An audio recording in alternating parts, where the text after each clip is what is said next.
everyone, and welcome back to the channel. I hope you're all having a lovely summer so far. Sorry I haven't been posting videos as regularly recently, it's just been a busy start to the summer for me, but I'm back today with a quick haul video showing the lovely arty gifts that I received for my birthday. So let's get into this mini haul. So I'll start with the sketchbooks, and I'll try and link everything in the description box below or find very similar alternatives. And first up we have this beautiful watercolour travel journal, which has this lovely magnetic flap closure on the front. And inside it has this binder format, so you can add and remove pages really easily. And I think that's a lovely versatile format for a travel journal. And this is really good quality textured watercolour paper, and it's really quite thick. And it's got slots for additional sheets here as well, and a little elastic loop for pens. So it's a really versatile travel journal. I'm going to really look forward to adding my own papers into this binder, and if something goes wrong you can really easily just take a sheet out if you don't like it. I just find it a really flexible sketchbook format. So I'm super excited to make a start in this one. And then I've also got a Sea White of Brighton concertina sketchbook, which we can open up together.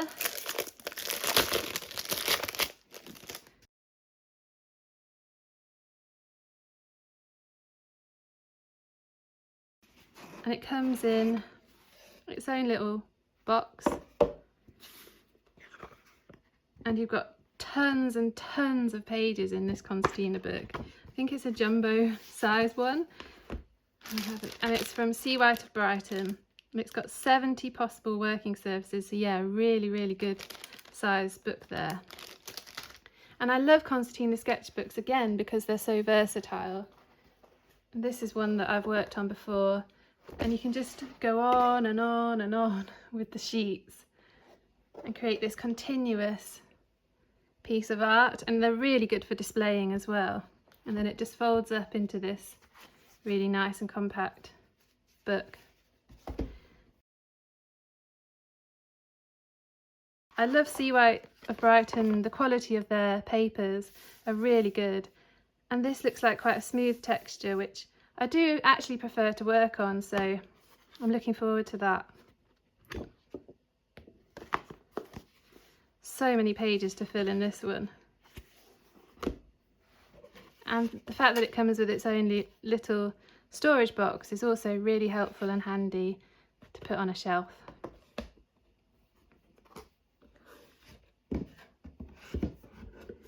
Can keep it all close and compact together.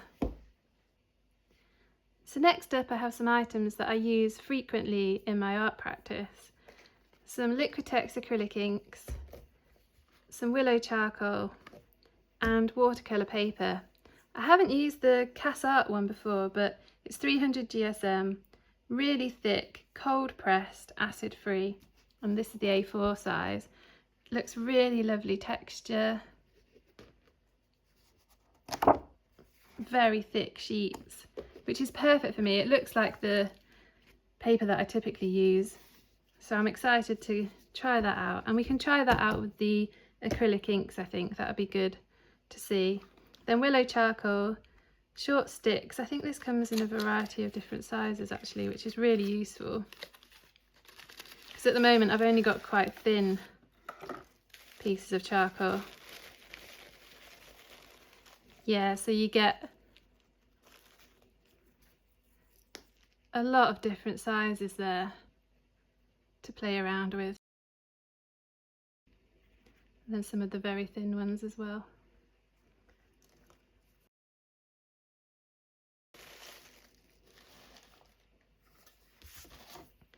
And then the Liquitex acrylic inks.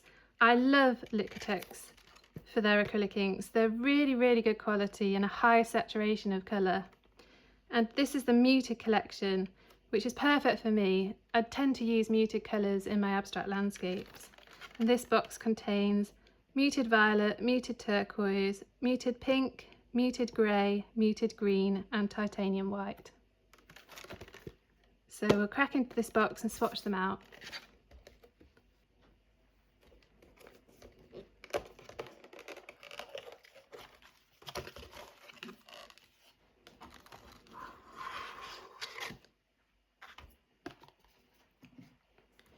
So these inks come in the typical glass dropper bottles, and they're really handy for getting the ink onto the page. You can either drag the dropper across for a really saturated colour or drop them into a wash on the paper.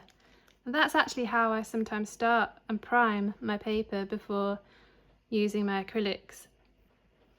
So just as an example from my sketchbooks here, when I started this piece, it was washed originally with a burnt orange acrylic ink first, and then I applied the oil pastel on top.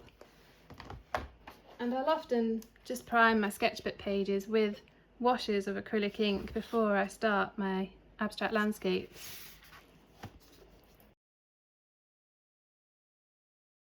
I'll swatch these onto the Cassart watercolour paper, and I've got my Jackson's Art Raven mop brush, which is really good for inks. You can hold a lot of water in this brush head and get a lot of water onto the page.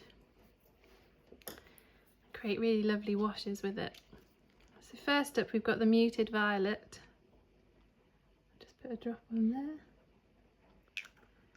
That's a really lovely colour. That's the kind of purple that I will tend to use in my art. I don't like purple very much at all, but this colour of purple is lovely. And then we can just wash this down the page and it becomes less saturated. That's a really lovely colour.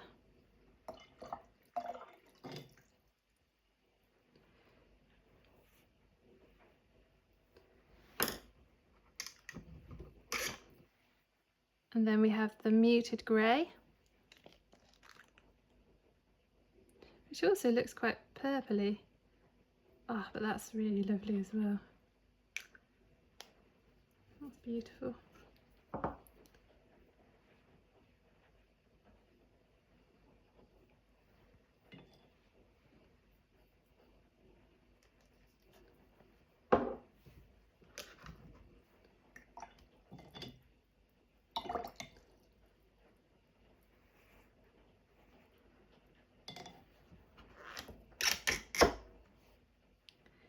Next is the muted turquoise. Wow, that's so beautiful.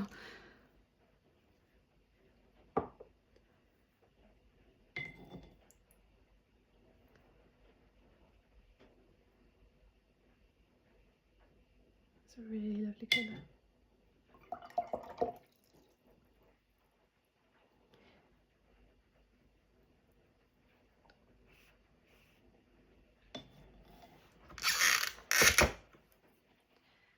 Then the muted pink.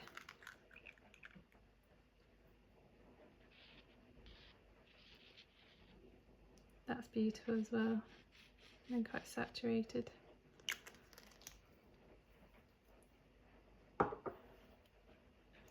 I'm intrigued about this muted grey actually, how that comes on, because I've not really used it very saturated there. It's washed, but that's really nice. I'll do that with the muted turquoise. Oh, just got a drop of it there.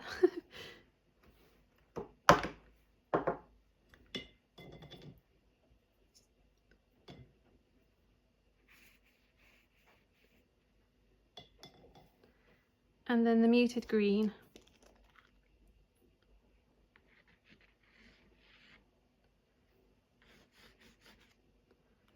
Really pretty colours. Just try and get that bit out.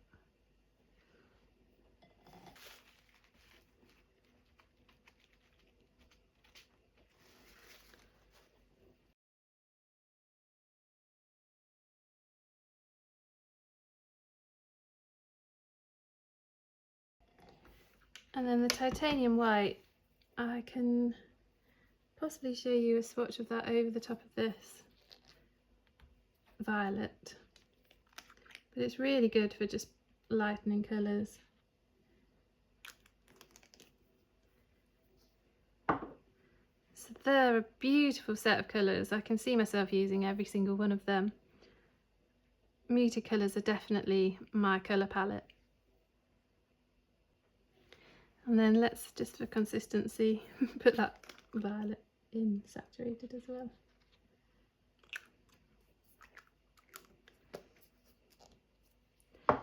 And this paper has coped really well with the amount of water that I've been putting on the page, and you can see it picking up the texture of the paper there. So really good quality paper. And last up we have these two art books, one of which I gifted to myself, and that's Unquiet Landscape by Christopher Neve. And it's a really informative book. There's so much text to get through, so I need to dedicate a good amount of time to this book, but it's so informative. Christopher has done interviews with an incredible selection of artists. Some of my true inspirations: Sheila Fell, Joan Erdley, absolutely love her work, John Nash, Cedric Morris, Paul Nash. There's some really brilliant, great artists in here, and it's all about how they respond to the landscape, the emotions the landscape draws up for them, specifically focused on British landscapes as well, and their approach to painting the landscape. So it makes you really think about your practice as well, and your motivations for painting, and what inspires you. So that's a book that I do definitely need to dedicate some time to, and I'll probably do a future video book review of these two. And then we have this beautiful Australian abstract book, which you can easily dip in and out of because there are so many artists in here, and there's text that accompanies their work, but lovely big full page spreads of their work. And some that particularly stood out to me were Ember Fairbairn, beautiful colours that she uses, and Nathan Feldman as well. His abstract landscapes are a real inspiration. So I've got a lot of reading to do, and we'll definitely come back with a book review on these. But I just love the format of this book with the really big images of their work that you can get close up to and appreciate. That's another lovely one.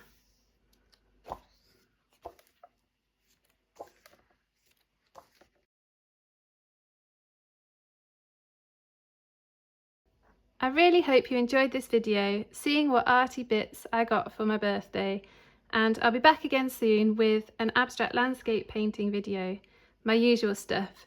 So thank you so much for watching, really appreciate all your support. I'll see you again soon.